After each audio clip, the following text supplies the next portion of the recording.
qui est développée aux dépens de la cortico-surrénale. C'est une tumeur qui est rare, dont la fréquence est estimée à 0,02 de tous les cancers. Son incidence varie de 0,7 à 2 cas par million d'habitants par an. La distribution d'âge montre deux pics. Le premier, celui donc, de l'enfance, donc c'est une tumeur qui se voit avant 5 ans, et le second entre 30 et 50 ans. Il existe une modeste prédominance féminine et il s'agit d'un cancer qui est agressif, donc avec une survie à 5 ans étant inférieure à 40%. Alors, ce sont des tumeurs qui peuvent être fonctionnelles ou non. Le caractère fonctionnel, il est en rapport avec la sécrétion d'hormones sécrétées par les glandes surrénales. Les meilleures chances de guérison sont obtenues par une exérèse complète. Et c'est une exérèse qui concerne les tumeurs localisées, c'est-à-dire les stades 1 et 2, voire quelques rares cas de stade 3. Et ceci doit être fait, bien sûr, par un chirurgien bien expérimenté. Pour les corticosurrénalomes avancés, c'est-à-dire localement et ou métastatiques, donc le plus souvent, ils sont non résécables et ils ont un pronostic qui est sévère. Maintenant, l'imagerie. Donc, quel est l'apport de l'imagerie? Eh bien, l'imagerie, elle a un impact majeur dans le pronostic, sur le pronostic et la prise en charge de ces tumeurs. Elle permet de confirmer la topographie surrénalienne d'une masse abdominale, de déterminer sa nature bénigne et de participer au bilan pré-thérapeutique. En fait, l'imagerie, elle permet de réaliser une classification initiale des tumeurs et qui va être affinée en cas de chirurgie et avec les données anatomopathologiques. Mais aussi, elle permet d'évaluer la réségabilité des tumeurs et donc proposer donc une résection complète de la tumeur, de son voisinage et d'une éventuelle métastase. Mais aussi, elle participe au suivi des patients après traitement. Alors, quelques rappels qui sont utiles. Donc, un radiologue, il doit toujours bien sûr connaître donc l'anatomie, donc pour pouvoir bien décrire donc les choses par la suite. Quand vous savez, les glandes surrénales, ce sont des glandes endocrines, vitales, de siège rétropéritonéal. Ils sont au nombre de 2, une du côté droit et l'autre du côté gauche. Alors, donc celle du droit, elle a une forme pyramidale et elle est en situation précave. Celle du gauche, elle a une forme qui est ovoïde, semi-lunaire, et elle est en situation para-aortique. La surrénale gauche, elle est un petit peu située au-dessous de la surrénale droite. C'est le contraire des reins. Le rein droit, donc, il est plus haut situé que le rein. Donc, le rein gauche, il est plus haut situé que le rein droit. Alors, pour les rapports, donc, ils sont aussi importants à connaître. Donc, les rapports essentiels, ce sont ceux avec les gros vaisseaux, donc les vaisseaux rétropéritonéaux. Donc, pour la droite, c'est essentiellement avec la veine cave inférieure et pour la gauche, c'est avec l'aorte. Alors, les rapports postérieurs, ils sont essentiellement avec le récessus, donc la portion lombaire du diaphragme, le récessus pleural et les deux dernières côtes. Pour les rapports antérieurs, pour la droite, il y a la veine cave donc inférieure et le bord droit du foie. Pour la gauche, il y a l'angle de Treads, la veine splénique, le corps et la queue du pancréas. Et latéralement, des deux côtés, il y a le bord médial du rein et il y a aussi du côté gauche la face postérieure de la rate. Alors, la vascularisation, elle est assurée par artérielle est assurée par 3 pédicules. Il y a l'artère surrénalienne supérieure qui naît de l'artère phrénique inférieure et qui rejoint le sommet de la glande surrénale. L'artère surrénalienne moyenne qui naît de l'aorte ou du transcéliaque et l'artère surrénalienne inférieure qui naît de l'artère rénale. Pour le drainage veineux, il se fait par une seule veine, c'est la veine surrénalienne qui se draine directement à droite donc dans la veine cave inférieure et à gauche, elle se draine dans la veine rénale. Alors, concernant l'anatomie interne, donc on distingue 2 zones au niveau de la glande surrénale. Il y a la zone la médulo-surrénale qui est située au niveau du corps et la cortico-surrénale qui est située à la fois au niveau du corps et aussi au niveau des 2 branches de la surrénale. Alors, on distingue aussi au niveau de la cortico-surrénale 3 zones. Donc, il y a la médulo-surrénale qui est responsable de la sécrétion des catécholamines. Et aussi la cortico-surrénale qui est responsable de la sécrétion des stéroïdes, essentiellement les minéralocorticoïdes, glucocorticoïdes, les androgènes et les œstrogènes. Alors, cliniquement, les circonstances de découverte sont variées. Donc, il peut s'agir d'un syndrome d'hypersécrétion hormonale, donc en rapport avec un excès de sécrétion des hormones sécrétées par la glande surrénale, comme il peut s'agir de manifestations liées à un syndrome tumoral, donc des douleurs au niveau de l'hypocondre, la palpation d'une masse de l'hypocondre, ou bien, et plus rarement, la découverte d'une métastase à distance. Alors, on peut avoir aussi des arguments en faveur d'une évolutivité rapide, et donc il faut toujours préciser la date des premiers symptômes, et aussi, si on a des anciennes imageries, essayer de les comparer pour juger cette évolution. Aussi, parmi les circonstances de découverte, c'est des masses qui sont découvertes lors de la réalisation d'une échographie ou d'un scanner fait pour autre chose. On peut avoir aussi un syndrome paranéoplasique fait d'une altération de l'état général et plus rarement lors d'une évaluation d'une des rares maladies génétiques. Alors biologiquement, donc, il y a un panel d'examens biologiques qui ont été proposés par le réseau européen, donc, qui étudie les tumeurs surrénaliennes. Et donc, ce bilan, il doit être demandé devant toute suspicion de cortico-surrénalome en préopératoire. Il permet de confirmer l'origine de la lésion surrénalienne et de suggérer la malignité, mais aussi d'assurer le suivi des patients après traitement. Alors, donc là, on retrouve les différents bilans, donc le bilan biologique qu'il faut demander. Donc, je pense que ça va être détaillé par notre cher collègue professeur Littrush. Alors, pour le bilan biologique aussi, il existe une sécrétion hormonale autonome qui est retrouvée dans 80% des cas. Et donc, ceci a été étudié sur le profil urinaire des métabolites qui donc réalise une sorte d'empreinte en pré-traitement et aussi permettent d'assurer le suivi des patients porteurs de ce genre de tumeurs. Alors, on arrive à l'imagerie. Quel est l'apport de l'imagerie en matière de ces tumeurs? Alors l'imagerie, elle permet, comme j'ai dit, donc de caractériser la masse surrénalienne, de préciser sa topographie, de rechercher des signes en faveur de la malignité, mais aussi de participer au bilan d'extension, donc de donner une classification première de la tumeur, d'évaluer la résécabilité en préopératoire et d'assurer le suivi des patients après traitement. Alors, quels sont les moyens d'imagerie disponibles?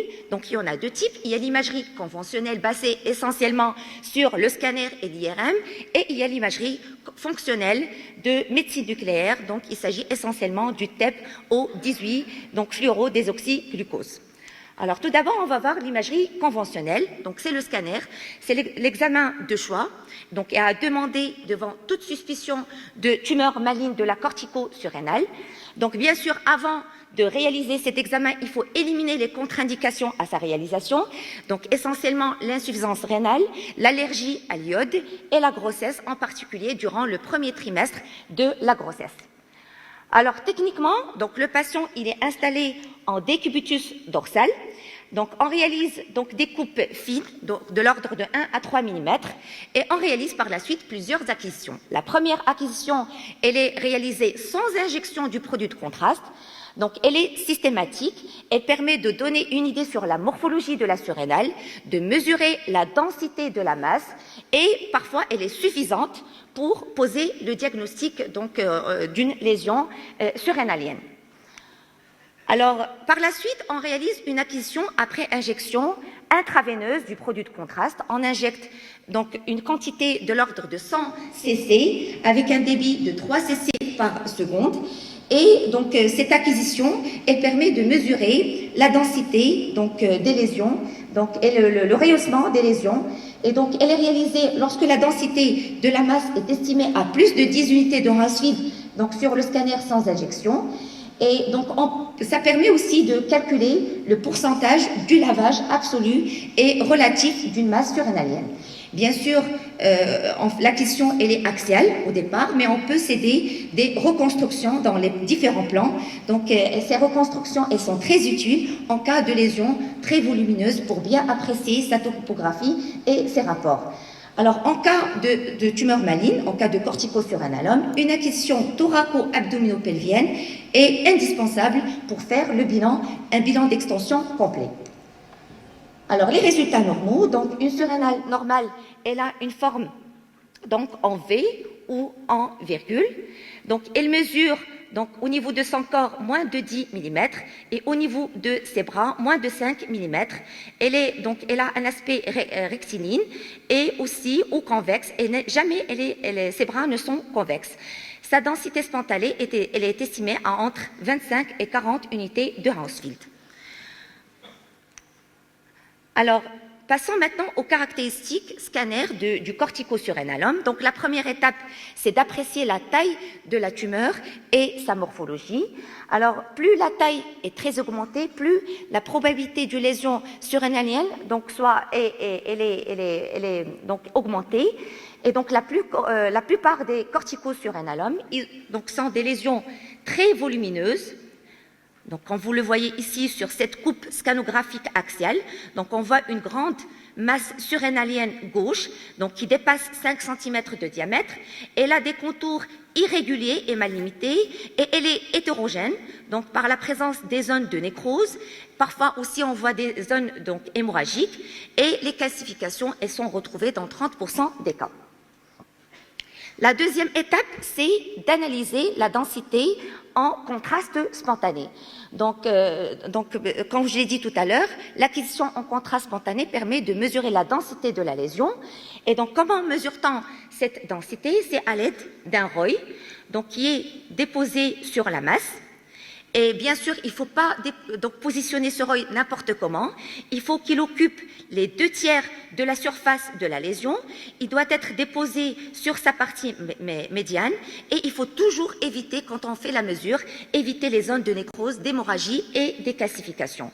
Donc la valeur seuil pour distinguer une lésion bénigne et maligne elle est fixée à 10 unités de Hounsfield. C'est-à-dire, si on trouve une densité spontanée moins de 10 unités de Hounsfield, on est devant une lésion bénigne, c'est l'exemple de l'adénome.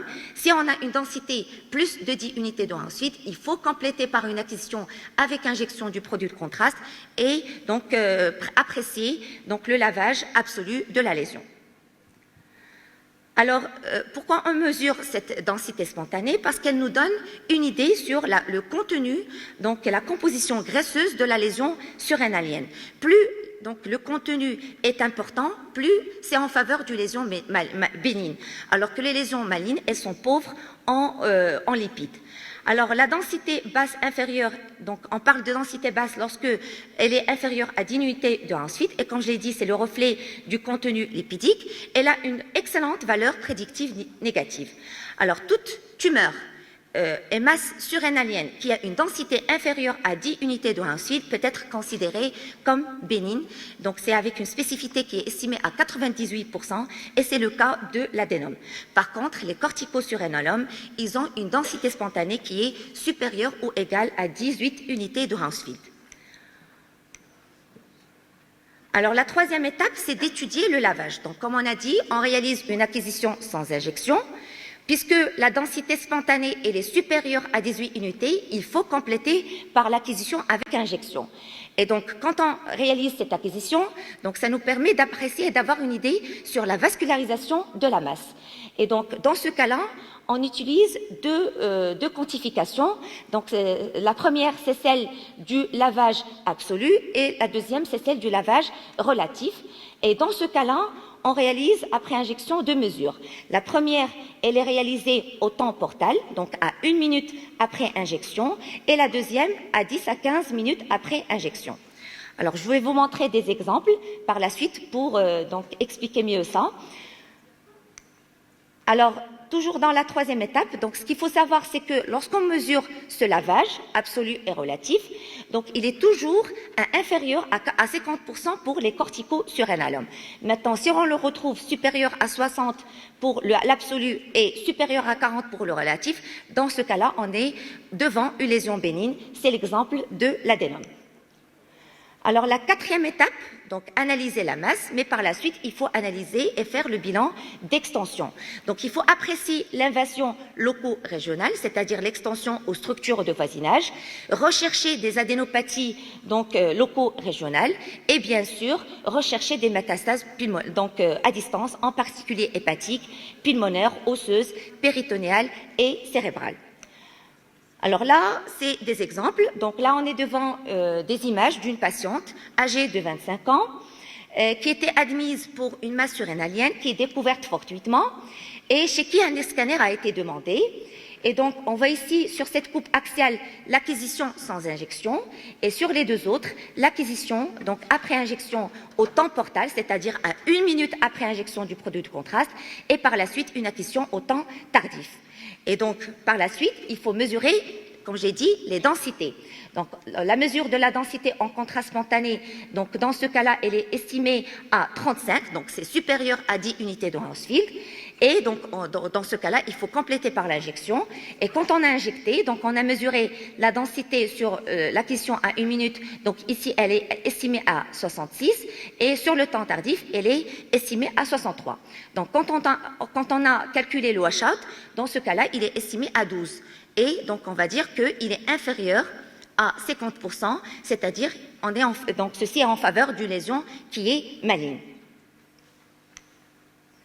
Alors, une deuxième patiente, donc un patient qui est âgé de 58 ans, donc admis pour un syndrome de Cushing. Donc, le scanner, il montre une masse surrénalienne droite.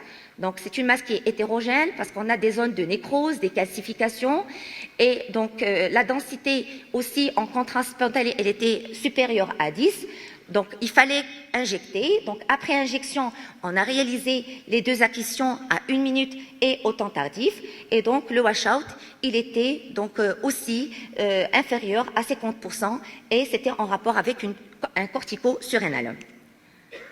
Donc, un troisième exemple, donc la même chose, donc on retrouve une masse surrénalienne droite. Donc là, c'est pour vous montrer qu'on fait le bilan d'extension. Et là, vous voyez, c'est l'exemple des adénopathies. Donc, on voit qu'il y a des adénopathies inter-aortiques au cave, d'accord, et aussi latéraux-aortiques. Toujours dans le cadre du bilan d'extension, donc on voit ici une masse sur cette coupe axiale, une masse surrénalienne droite. Et là, on voit qu'il y a une extension vers la veine cave inférieure. Et aussi, on voit qu'il y a une lésion donc, hépatique au niveau du segment 6 du foie. Alors, le scanner, donc, bien sûr, c'est le premier examen. Pour l'IRM, c'est l'examen qui est demandé en deuxième intention devant l'exploration d'une masse surrénalienne. Donc, il permet de caractériser une masse surrénalienne avec une sensibilité de 89% et une spécificité d'environ 99%. Donc, bien sûr, avant de le réaliser, il faut éliminer les contre-indications. Parmi ces contre-indications, c'est le pacemaker, donc le corps étranger, la claustrophobie. Et quand est-ce qu'il faut réaliser l'IRM? C'est lorsqu'on a une contre-indication à la réalisation du scanner en matière d'irradiation ou à l'injection du produit de contraste chez les femmes enceintes et lorsqu'on a des suivis itératifs. Et aussi, quand on a un doute diagnostique, il permet d'affiner le bilan d'extension des tumeurs cortico-surrénaliennes. Alors, sur le plan technique, donc l'examen, il est réalisé sur une machine de 1,5 Tesla. Le patient, il est installé en décubitus dorsal. Donc, les coupes, c'est toujours des coupes fines. On réalise plusieurs séquences, T1, T2, des séquences de déplacement chibique, une phase et en opposition de phase, et aussi des séries injectées. Donc, actuellement, il y a des nouveautés en matière de l'IRM. Il y a la spectroscopie qui permet de quantifier certains métabolites au sein des masses surrénaliennes et de nous donner une idée sur d'avoir une approche histologique des lésions surrénaliennes. Donc là, c'est le spectre d'une lésion d'un phéochromocytome. Ici, le conclure, vous avez dépassé votre temps. D'accord. Donc, je peux toujours continuer un petit peu. Alors là, c'est l'exemple d'une tumeur le spectre d'une tumeur cortico-surrénalienne. Et là, donc finalement, la spectroscopie, elle peut nous donner une idée sur l'histologie des tumeurs. Alors les caractéristiques, ce sont des tumeurs qui sont très volumineuses et qui ne vont pas chuter sur la séquence in phase, donc ça témoigne donc le pauvre contenu en lipides. Après injection, ce sont des tumeurs qui se rehaussent de façon hétérogène. Alors là aussi, c'est un exemple d'une tumeur surrénalienne. Donc vous voyez que c'est hétérogène. Alors il n'y a pas de chute de signal sur la séquence en opposition de phase, et donc le rehaussement, il est toujours hétérogène. Alors l'imagerie fonctionnelle, elle est basée essentiellement sur le PET scanner, donc au 18-fluorodésoxyglucose. Donc l'hyperfixation est un argument en faveur de la malignité et il permet aussi de faire le diagnostic des métastases à distance, parfois qui sont silencieuses sur les imageries conventionnelles. Il permet aussi de faire le suivi des patients traités. Donc là, c'est l'exemple d'une masse surrénalienne, donc du côté gauche, et sur le PET scanner, on voit qu'elle fixe donc à ce niveau-là, mais en même temps, on voit qu'il y a des lésions, de multiples lésions pulmonaires en rapport avec des métastases. Alors la place de la biopsie, donc scano-guidée ou elle est discutée. Donc elle est, pour certains, elle est contre-indiquée parce qu'il y a le risque de dissémination tumorale. Et donc, bien sûr, si on est amené à la faire, il faut d'abord éliminer donc, le diagnostic de phéochromocytome. Et actuellement, la seule indication, c'est la suspicion de métastase surrénalienne en cas de tumeur de moins de 3 cm. Alors la stadification, donc je vais passer rapidement, il y a une nouvelle stadification, c'est celle du réseau européen, donc qui permet de classifier donc, les tumeurs en 4 stades. Il y a le stade 1, lorsque la tumeur elle est moins de 5 cm, stade 2 plus de 5, le 3 c'est lorsque on a, quelle que soit la taille, mais avec une extension vers les structures de voisinage, et le 4 lorsqu'on a une métastase à distance. Le diagnostic différentiel qui se pose concluez. D'accord, donc je m'arrête. Donc je vous remercie. Donc,